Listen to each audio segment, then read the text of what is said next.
The world had made a deal. In December, the world leaders came to an agreement to stop climate change. L'accord de Paris pour le climat est accepté.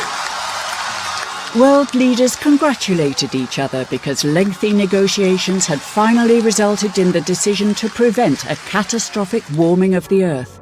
A political victory. But was it? This story tells us why now, after 20 years of ineffective negotiations, a climate agreement is finally in place.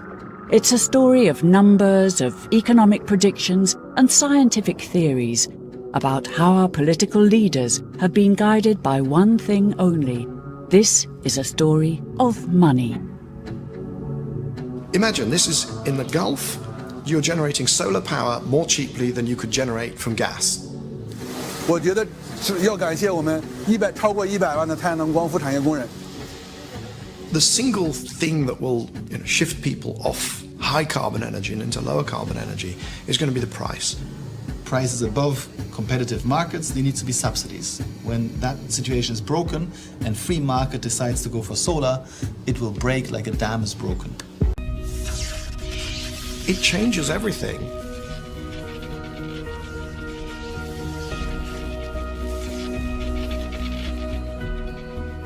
The low price for electricity from solar energy has made the electricity company hungry for more. After a 200 megawatt expansion, there is to be a new expansion next year of 800 megawatt. And along with this deal, the Emirates have tripled their target for sustainable energy by 2020. My understanding is that what they've told those organizations, those companies bidding, is that they would expect it to be sub 5 cents, under 5 US cents per kilowatt hour. It changes everything if solar is the cheapest single form of new power in a country or in a region. Dubai is not the only place where solar energy is cheaper than fossil fuel electricity. All over the world, there are projects getting set to produce sustainable energy more cheaply than coal or gas plants.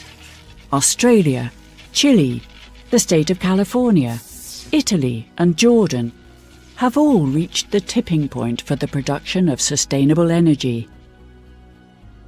And it doesn't stop there. In India, plans for a coal plant in Punjab were cancelled at the last minute because it was cheaper to cover the terrain with solar panels. It is expected that over the next few years, Mexico, Germany, Morocco, China, and a number of American states can be added to the list of countries where sustainable energy will be cheaper. Deutsche Bank expects that in a few years, solar energy will be cheaper in 80% of the world. Mike Eckhart of Citibank, who's been active in the field of sustainable energy for 40 years, is not surprised. All of this is very predictable if you know manufacturing economics, and all of my team in those days were engineers with MBAs, so they knew how to run these estimates. All this has been very predictable, actually. And the 70s was the beginning of all this, and I picked it up right at the beginning. But it's been driven really by the cost effectiveness of renewable energy, particularly renewable electricity, is what we're talking about. Just in these last 3 to 5 years, particularly 5 years, the cost of solar cells has dropped tremendously. Today, even though there are many incentives, many subsidies, many encouragements to use renewable energy, it's actually become cost competitive on its own, even without those. So it's good to have those, but this is a very big success happening right now. The destination, that sense of inevitability, you have no doubt, because it's just wait and then you'll reach that tipping point.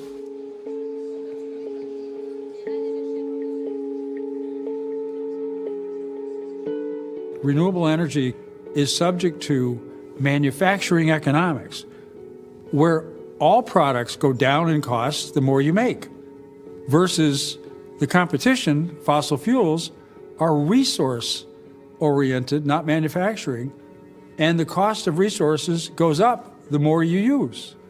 And so you fundamentally have two curves that we're going to cross, and they've crossed in the last 5 years, in particular the last 3 years. And so I've had a smile on my face for 20 years.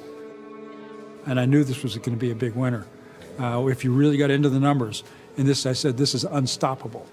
This reduction in the price of sustainable energy is causing the reshuffling of many a deck all over the world. New major investors are seeing solar panels and wind turbines in a different light. I used to hear a lot about how, in theory, investor X or bank Y would love to invest in clean energy, but it was so risky. It was too risky. And obviously I was looking at it and thinking, well, the technology's not risky, and it might be a bit more windy, less windy, more sunny, less sunny, but you can deal with that. There's statistics, there's weather forecasting, there's insurance and so on. And it always struck me as an oddity, because those same investors would wake up owning a big chunk of BP after the Macondo spill, or they'd wake up owning a big chunk of TEPCO after the Fukushima accident. And they didn't seem to see that what they were actually doing was much more risky than investing in clean energy. The single most important thing that changed it was Warren Buffett in the US started to invest in wind and solar. He didn't invest in technology, he just bought projects.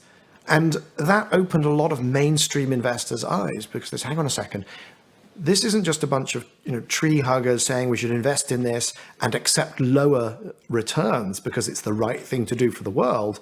This is Warren Buffett building a massive portfolio of wind and solar projects. Let's have a look at what he's doing.